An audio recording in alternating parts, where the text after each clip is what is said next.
The Dark Ages concept originated from later scholars favoring ancient Rome. The term Dark Ages was coined by scholars who were strongly influenced by their admiration for ancient Rome. After the fall of the Western Roman Empire in 476 AD, various Germanic tribes took over its territories, including parts of Europe and North Africa, introducing their own customs and displacing Roman traditions. This period was labeled as dark, mainly because written accounts from the era, such as those by St. Jerome, St. Patrick, Gregory of Tours, and Bede, were steeped in a pro-Roman perspective.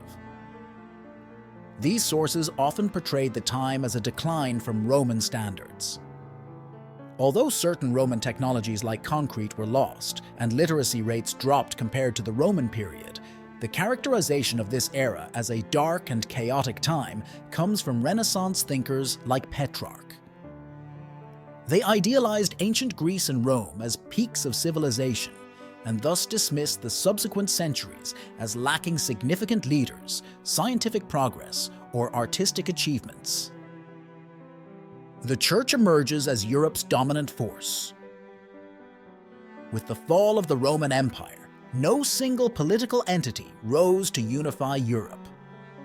The medieval church, especially during the rise of monasticism, became the most influential institution. This movement, beginning with Saint Anthony of Egypt in the 3rd century, reached its height during the High Middle Ages, 1000 to 1300 AD. Monarchs derived much of their power and legitimacy from their relationship with the church, with the papacy, notably under Gregory the Great, 590 to 604, ensuring that no monarch could wield absolute power. This church-state relationship laid the groundwork for later developments such as the Magna Carta and the English Parliament, which introduced checks on royal authority. Monasticism's impact on Western values. The dominance of the Church during the early Middle Ages led later scholars, particularly during the Protestant Reformation and Enlightenment, to label the period as unenlightened, criticizing the Church for stifling intellectual growth in favor of religious devotion. However, monasteries were centers of learning and culture. Monks played a significant role in preserving knowledge and promoting the arts. Benedict of Nursia, a key figure in this movement, established the Benedictine rule, which set standards for monastic life and balanced manual, intellectual, and spiritual work. This work ethic foreshadowed the Protestant work ethic by centuries. Agricultural advancements in the early Middle Ages. The early Middle Ages, often perceived as a period of economic stagnation, were actually a time of significant agricultural innovation and expansion in Europe. Prior to this period, agricultural productivity was primarily concentrated in the southern regions of Europe, where the climate and soil conditions were more favorable. However, technological advancements in the early Middle Ages allowed for the cultivation of previously less fertile regions, particularly in Northern Europe.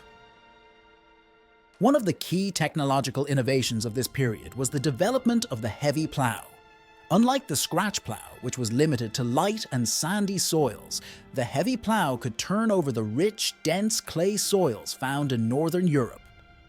This innovation enabled deeper plowing, which brought nutrient-rich soil to the surface and improved crop yields. The heavy plow's introduction is considered a major factor in the agricultural boom of the early Middle Ages, as it allowed for the cultivation of new lands and supported population growth. Another significant advancement was the widespread adoption of the horse collar, a device that revolutionized the use of draft animals in agriculture. The horse collar distributed the load across a horse's shoulders and neck, preventing choking and allowing the animal to exert more force. Horses, being faster and stronger than oxen, could pull heavier plows and cover more ground in a day. This increased the efficiency of farming operations, further boosting agricultural productivity. The use of metal horseshoes, which became common by the 10th century, also contributed to the effectiveness of horses in agriculture. Horseshoes protected the hooves of working horses, reducing injury and extending their working life. These combined innovations led to a significant expansion of arable land and the intensification of farming practices. Additionally, the medieval warm period, a climatic phase from approximately 900 to 1300 AD, brought milder and more stable weather conditions to much of Europe. This warmer climate extended the growing season and reduced the risk of crop failures due to frosts or other adverse weather conditions. The favorable climate, coupled with technological advancements, resulted in increased agricultural output and the ability to support larger populations. The agricultural prosperity of the early Middle Ages had far-reaching effects on European society. It supported the growth of towns and cities, as surplus food allowed more people to engage in non-agricultural occupations. This period also saw the development of a more complex social structure, including the emergence of a landowning nobility and the manorial system, which organized agricultural production and land tenure. The innovations and improvements in agriculture during the early Middle Ages laid the groundwork for the economic and social transformations that would follow in the High Middle Ages and beyond. They also contributed to the gradual end of the so-called Dark Ages, as increased agricultural productivity supported the revival of trade, urbanization, and cultural development in Europe. Scientific and mathematical progress in the Islamic world. Contrary to the myth that the medieval Christian Church suppressed scientific inquiry, significant intellectual developments occurred during the early Middle Ages, laying the groundwork for future advances. Meanwhile, the Islamic world excelled in science and mathematics, building on Greek and other ancient knowledge. Scholars like Al-Khwarizmi made groundbreaking contributions. His work introduced algebra to Europe and provided systematic methods for solving equations. His Latinized name gave us the term algorithm, highlighting his lasting influence on mathematics. The Carolingian Renaissance, a cultural revival. Karl, also known as Charlemagne, son of Pepin the Short, inherited the Frankish kingdom along with his brother Carloman in 768. Upon Carloman's death, Charlemagne took sole control and embarked on a series of military campaigns that expanded the Frankish Empire significantly. His conquests included fighting Muslims in Spain, Bavarians and Saxons in northern Germany, and Lombards in Italy.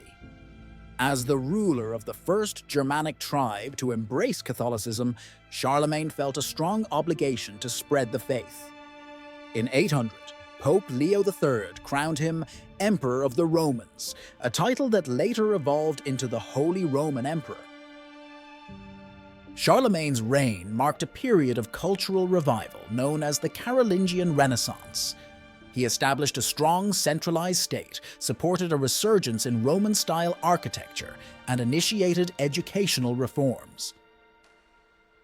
One of his notable contributions was the promotion of Carolingian minuscule, a standardized script that included innovations like punctuation, the use of capital and lowercase letters, and spacing between words. This script greatly improved the clarity and efficiency of reading and writing, facilitating the production and dissemination of books and other documents. Although the Carolingian dynasty declined by the late 9th century, with Charlemagne passing away in 814, his cultural and educational reforms laid the groundwork for future revivals, including the Renaissance. His efforts preserved classical Latin texts, established schools, and developed curricula that influenced educational practices for centuries.